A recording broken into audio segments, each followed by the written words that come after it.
하겠습니다. 그냥 너희들입니다.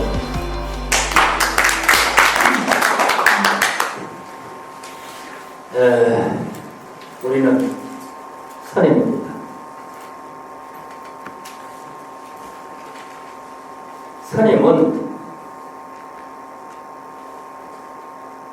부처가 되려고 선임이 됩니다. 여러분은 누구십니까?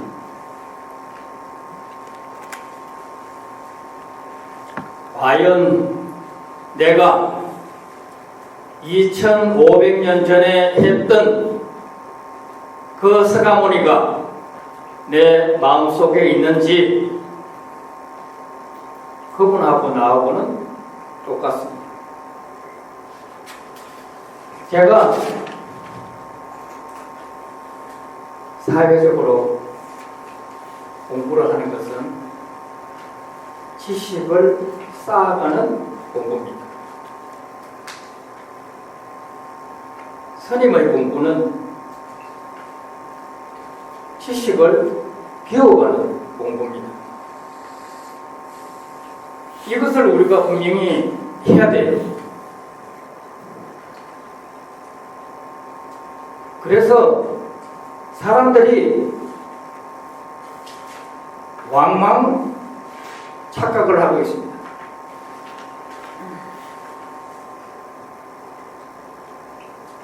부처님께서 건강경을 수고리 존자와 문답식으로 전개하고 있습니다.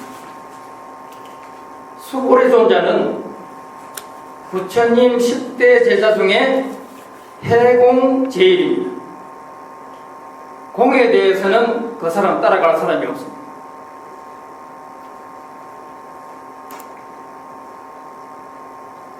우리가 공에 대해서 얼마나 압니까?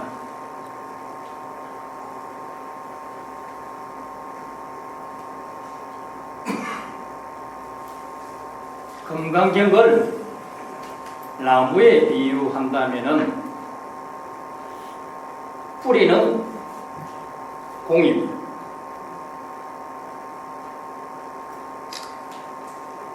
거기서 피는 꽃은 열반이라고 했습니다. 꽃의 향기는 고심입니다. 그리고 열매가 뭐냐? 부처입니다.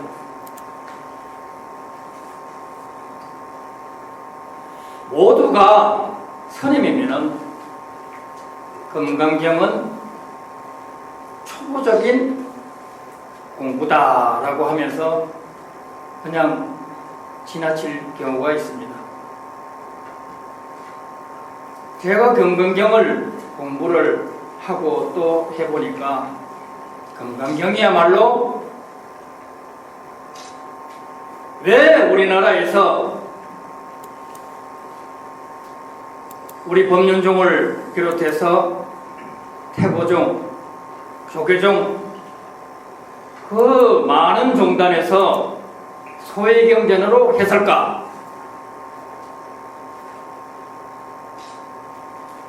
소외경전은 바로 항상 머리맡에 놓고 읽어야 되는 책입니다.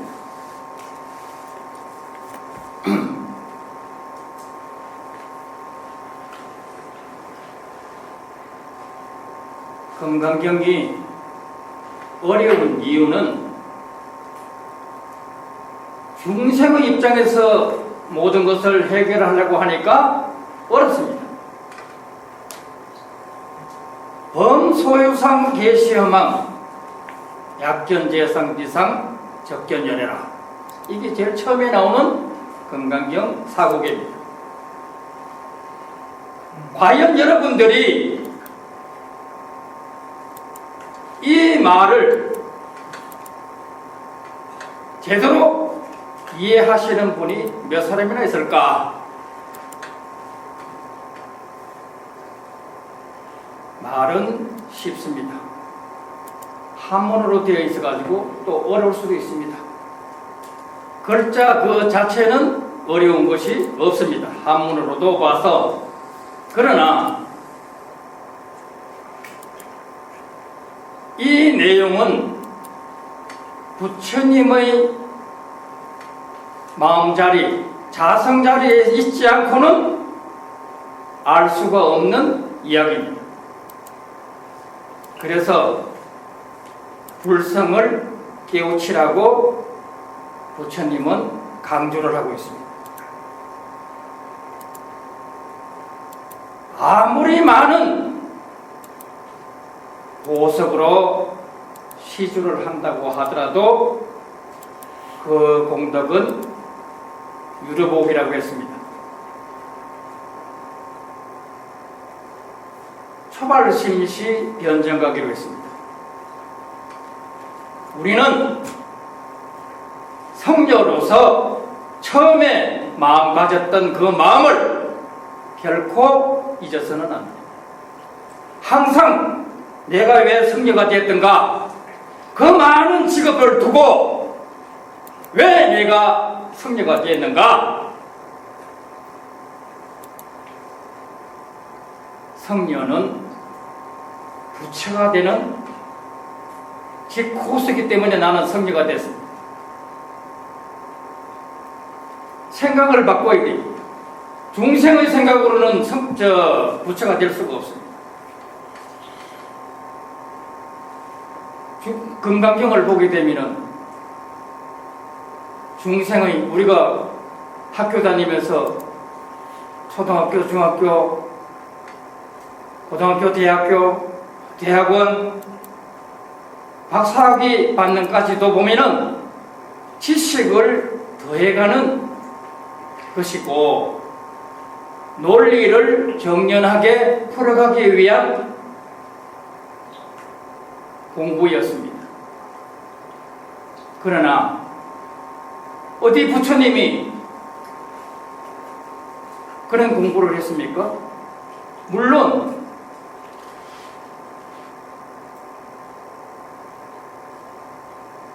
왕자 시절에는 수많은 공부를 했습니다. 그러나 이분이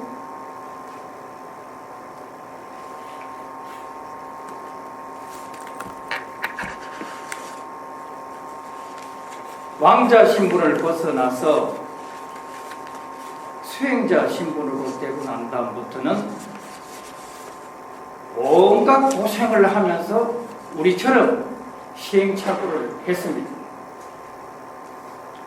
우리로 하여금 그런 시행착오를 겪지 말라고 당신 스스로 했던 그 경험을 적나라하게 우리에게 전달해 주고 있습니다. 우리는 그 시행착오를 나의 시행착오로 삼아서 이제는 내 자신이 누구인가에 대해서 정말 심도 있게 관조를 해야 됩니다. 밖에서 찾으려면 찾을 수 없다고 했잖아요. 내 마음을 조용히 가라앉혀서 내가 누구인가,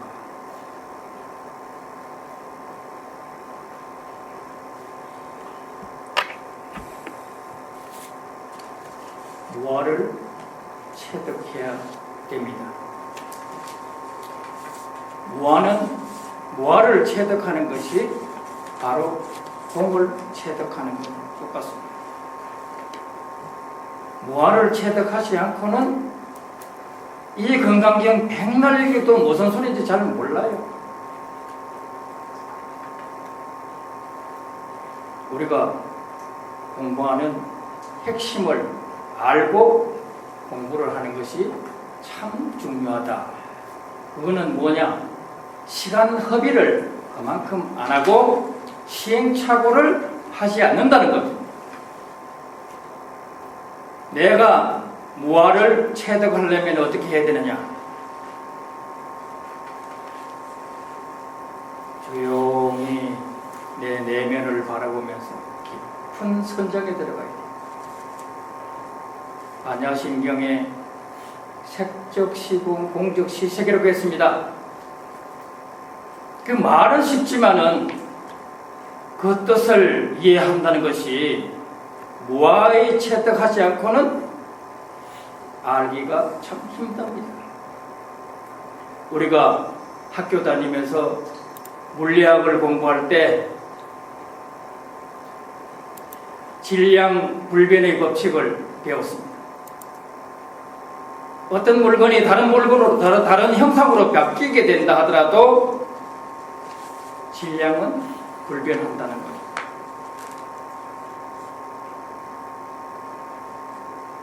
제가 한국가스공사에 있을 때 저 인도네시아에서 액화 천연가스를 도입해 옵니다. 그러면 큰 배에다가 가스를 물로 만들어 가지고 가져오게 되면 그 부피가 600분의 1로 줍니다. 가스가 물로 바뀌게 되면 어떻게 해야 되느냐? 초저온으로 그걸 떨어뜨려야 됩니다. 마이너스 162도로 낮춰야 됩니다. 그러면은 가스가 물로 액화가 됩니다. 우리가 물을 끓이려면은 100도가 되듯이 그렇게 해서 액화가 된 가스에 실험을 합니다. 건붕어를 그 물 속에 넣었다가 끄집어내면 어떻게 되겠습니까? 완전히 순간적으로 막 동태가 되어버리죠. 그런데 그 동태가 된 그 건붕어가 세숫대에 물에다가 동태가 된 걸 옮겨 놓으면은 그것이 또 살아나요. 살아서 막 간다고요. 우리가 상식적으로는 이해가 되지 않는 그런 내용들이죠. 장미꽃을 그 안에 넣었다가 떨어뜨리면은 박살이 납니다. 그러나 자연적인 시간들이 조금 지나서 덮게 되면은 본래의 모습대로 돌아옵니다. 우리가 이렇게 변화하는 그 내용들을 볼 때 우리는 스스로 어떤 한계를 뛰어넘어야 됩니다. 무아를 체득하고 또 거기에 대한 수행을 하고 이렇게 하려면은 그러한 한계를 뛰어넘지 않고는 중생심으로는 그것을 알 수가 없죠. 금강경은 부처님의 입장에서 모든 것을 설명했기 때문에 엄청 중생이 볼 때는 어렵습니다. 야기색견나 이엄성구와 시인 행사도 불능견 열애라 이렇게 일체유의법 영무한 포영 여러 영여전 응정 여시관이라 얼마나 어렵는 이야기입니까? 분명히 뻔히 형체가 있는데도 불구하고 그걸 그림자로처럼 흙빛처럼 보라고 하니 그거는 부처님이 경지에 가지 않고는 이해가 할 수 없는 말인데 우리는 성녀가 됐기 때문에 부처가 되려면은 그것을 이해하는 경지로 우리 스스로 성화시켜 나가야 한다는 그런 말씀을 드리면서 시간이 됐기 때문에 제 의견을 마칩니다.